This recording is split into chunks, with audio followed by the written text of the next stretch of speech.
Jews and especially nowadays white liberals have continually put forth this pseudo-intellectual argument that black people haven't performed as well as white people intellectually due to the lack of access to equal education and systematic racism. Now, it's odd that the Jews would be pinpointing this idea whenever you remember it was the Jewish slave trade that they had handpicked them anyhow due to their ignorance. And then it said that the reason that blacks have 20% Caucasian admix, the Jews themselves said that the Negroes were too ignorant to be able to pull off anything. And so they mulattoed them and then had them breed back in together and got control of the population when they were on the Caribbean islands. It's what they say. So why would they print forth this idea now, later, as a totally different thing? Ultimately, it's their own little hidden agenda, but we won't go there in this video necessarily.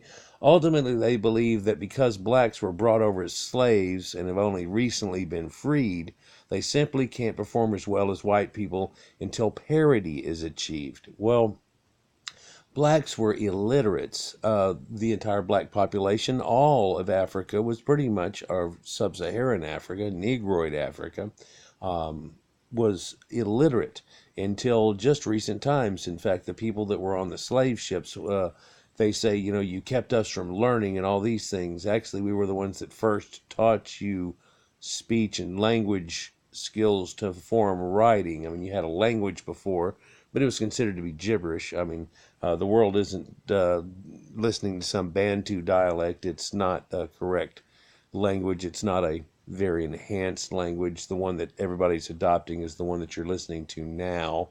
And so that's in no way superior either, or even an equality of existence. The Africans were in a pre-Stone Age level of existence before Caucasian intervention.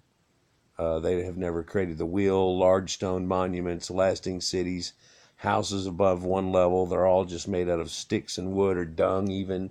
So I have a few questions here for Jews and people and just self-loathing whites and whoever seems to think that this may be an actual fact that, oh, we're all just equal. Well, we're not just equal if you do IQ tests, you do cognition tests and things like that.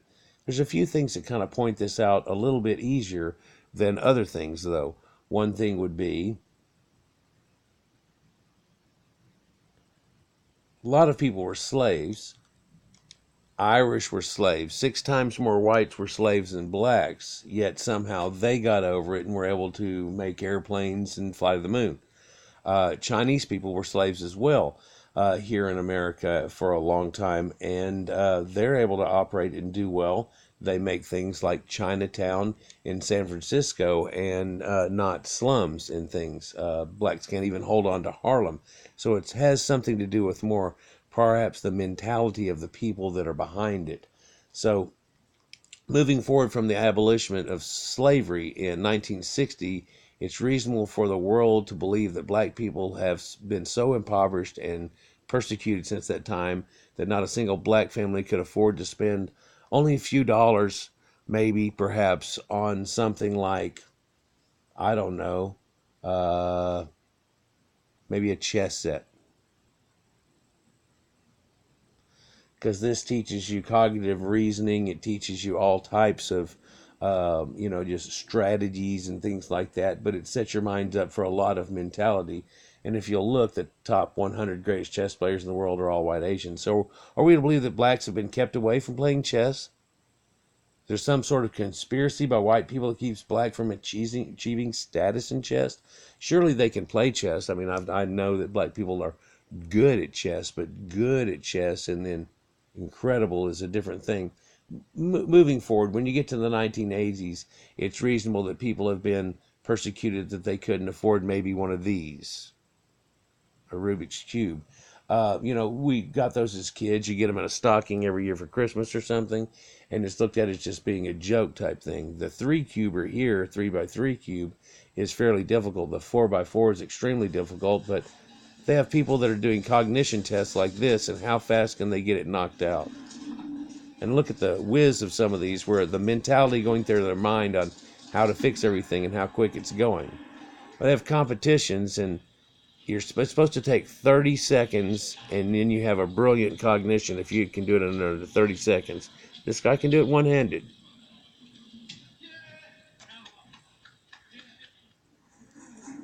Here's a 4-cube test.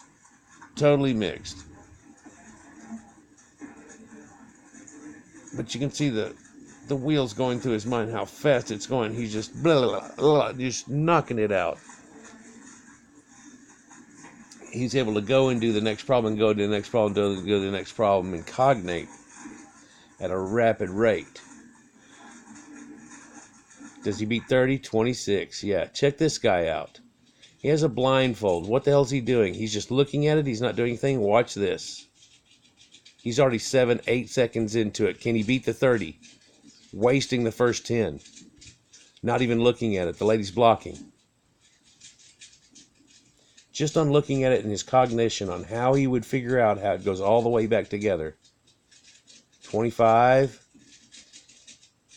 Bam, 27.6. Blindfolded. Well, look at some of these.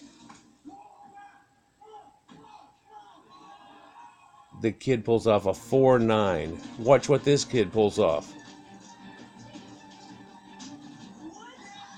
5.2. Of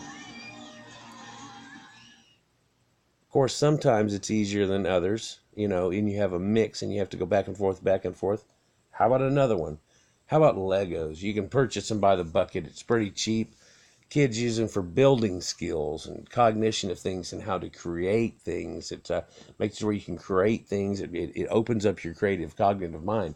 What you're seeing right here is made by a young 8-year-old or younger Caucasian person. So, black supremacists want to claim that they birthed the first civilizations and built the pyramids and all this type of stuff, but they can't pull off things like this.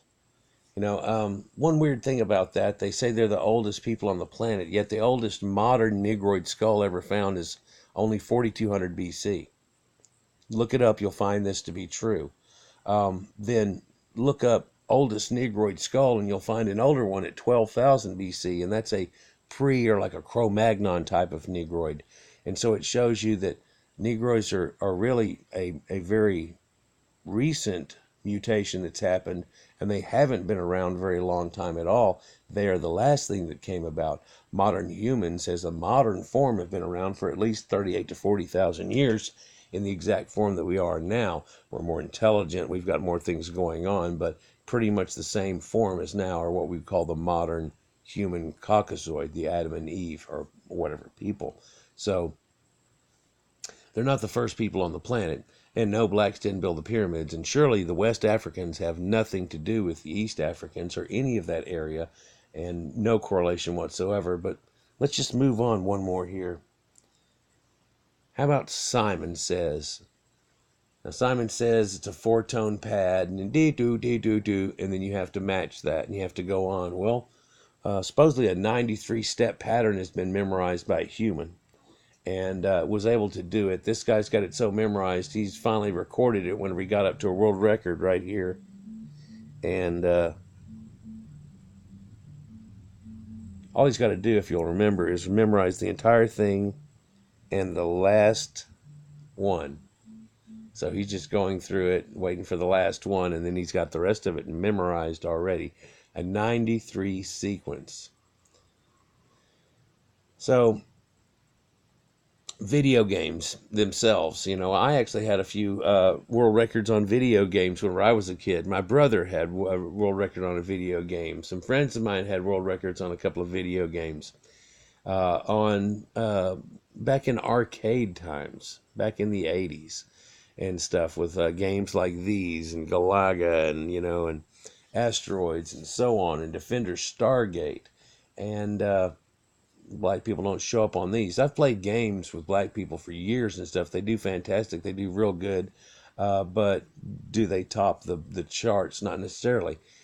So if a white man arrived on African shores to purchase slaves, doesn't the fact that they arrived on foreign shores with ships and weaponry prove superior intelligence or exactly advancements? Whenever you have black people who've never created a boat, that's seaworthy ever, or gunpowder, or any of the things that go along with it, writing, so on.